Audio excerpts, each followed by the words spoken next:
2015 সালে ঢাকা শহরে সবুজ এলাকা ছিল 53.11 বর্গ কিলোমিটার। 2023 সালে তা কমে আসে 29.85 বর্গ কিলোমিটারে। অন্যদিকে 1995 সালে ঢাকায় জলাধার ও জলাভূমি ছিল 30.24 বর্গ কিলোমিটার।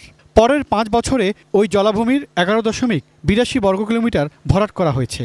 বর্তমানে জলাভূমি আছে অর্ধেকেরও কম, মাত্র 4.28 বর্গ কিলোমিটার। রাজধানী উন্নয়ন কর্তৃপক্ষের আওতাধীন এলাকায় জলাশয়, জলাভূমি ও সবুজ টিকিয়ে রাখতে নানা উদ্যোগ নেওয়ার কথা জানাচ্ছে সংস্থাটি। এরই মধ্যে ড্যাব বাস্তবায়নে কঠোর অবস্থান তাদের। তারপরও জলাশয় ভরাট থামছে না। এসব বন্ধে ড্রোনে নজরদারির পরিকল্পনা রাজুকের।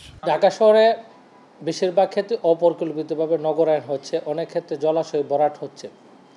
এই জলাশয় ভরাট রোধ এবং তাদের ভিতরে যদি আইনগত ব্যবস্থা নিতে হয়, তাহলে সরেজমিনে তথ্য প্রমাণ সহ রাজধানী উন্নয়ন কর্তৃপক্ষের পক্ষ থেকে আদালতে কিংবা মামলা দাখিল করতে গেলে আমাদেরকে দিতে হয়।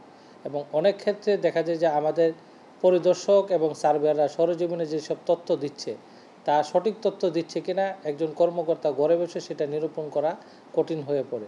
সেজন্য কোথাও যদি অবৈধ ভবন হয় তার নিয়মিত মনিটরিং করা, তার স্যাটেলাইট ইমেজ ক্যাপচার করার জন্য রাজধানী উন্নয়ন কর্তৃপক্ষ তার 1528 বর্গ কিলোমিটার এলাকা তদারকি করার জন্য 2টি ড্রোন কেনার উদ্যোগ নিয়েছে এবং ড্রোনের মাধ্যমে তার যে এলাকায় ভরাট হচ্ছে বা কোথাও আনঅথরাইজ বিল্ডিং হচ্ছে তার নিয়মিতভাবে প্রত্যেকটি এলাকায় তার ড্রোন ইমেজ কালেক্ট করে তখন ঘরে বসে আমরা এখানে তথ্য দিব। কোথাও যদি জমি অধিগ্রহণ করতে হয়, পরবর্তীতে এসে অধিগ্রহণের কথা শুনলে মানুষ অবৈধভাবে নির্মাণ করে অধিগ্রহণ ব্যয় বেশি নেওয়ার জন্য।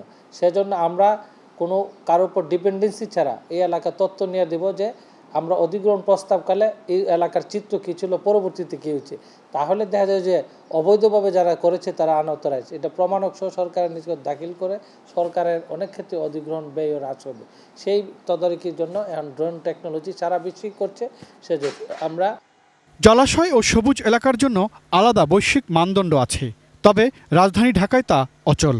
এমন অবস্থায় যেটুকু সবুজ টিকে আছে এবং ড্যাব অনুযায়ী আরও যে 88টি পার্ক করা হবে সেদিকে নজর দিয়েই ঢাকাকে টিকিয়ে রাখতে আরও উদ্যোগের কথা জানান এই নগর পরিকল্পনাবিদ। এই প্রকল্পের হাতে আমরা একটা জিআইএস এবং রিমোট সেন্সিং ল্যাব কর্তৃপক্ষ প্রতিষ্ঠা করছে, যার মাধ্যমে আমরা করতে দেয় এবং যতটুকুলি ভবন অনুমোদন হবে সেগুলি আমরা মৌজা ভিত্তিক যে আরএস বা মহানগর দাগ আছে তার সাথে সিনক্রোনাইজ করে দেব। সেটা বিশ্বের যে কোনো প্রান্ত থেকে বসে আরএস দাগে ক্লিক করলে তার ল্যান্ড ইউজটা কি, কততলা ভবন অনুমোদন পাবে, তার এফএআর কি, আশেপাশে কোনো হেরিটেজ সাইট আছে কিনা এবং এই ভবনের উপর কততলা ভবন ইতিমধ্যে নির্মাণ হয়েছে সে বিষয়ে একটা তথ্যচিত্র ঘরে বসে রাজধানী কর্তৃপক্ষ দেখতে পারবে। সেই ধরনের উপলক্ষে আমরা এই কার্যক্রমটি হাতে নিয়েছি। কর্তৃপক্ষ বিভিন্ন জায়গায় দেখা যায় যে জলাশয়, বিশেষ করে কৃষি জমি বা জলাশয়, সেগুলো অনেক ক্ষেত্রে রাতের আধারে এটা ভরাট করে এবং বালি ফেলে সেখানে করে। সেখানে দেখা যায় যে তদারকি করলে আমরা যখন নোটিশ দিই তখন বলে যে আমরা ভরাট করছি না, কে বা কাহারা ভরাট করছে। তো এই তথ্যচিত্রটি এবং প্রমাণ সহ যদি আমরা উপস্থাপন করতে পারি তো ড্রোন টেকনোলজির মাধ্যমে সেই তথ্যচিত্রটি আমাদের কাছে আসবে এবং এটা আমরা রাজধানীর কর্তৃপক্ষের সবাই বা আমাদের ঊর্ধ্বতন কর্তৃপক্ষের সবাই আমরা ইয়াতে দিতে পারবো, কারণ সবাই তো আর সরেজমিনে ফিল্ড পরিদর্শন করতে পারবে না। তাদের কাছে বাস্তব চিত্রটি উপস্থাপন করে তখন সেই মাধ্যমে বিশেষ করে এই যে কর্তৃপক্ষের অপরিকল্পিত নগরায়ণ এবং জলাশয় ভরাট রুট কল্পে এই নিয়মিত মনিটরিংয়ের অংশ হিসেবে এই ড্রোন টেকনোলজিকে ব্যবহার করার উদ্যোগ নেওয়া হচ্ছে। Imran Hossain Suman, ATN news, Dhaka.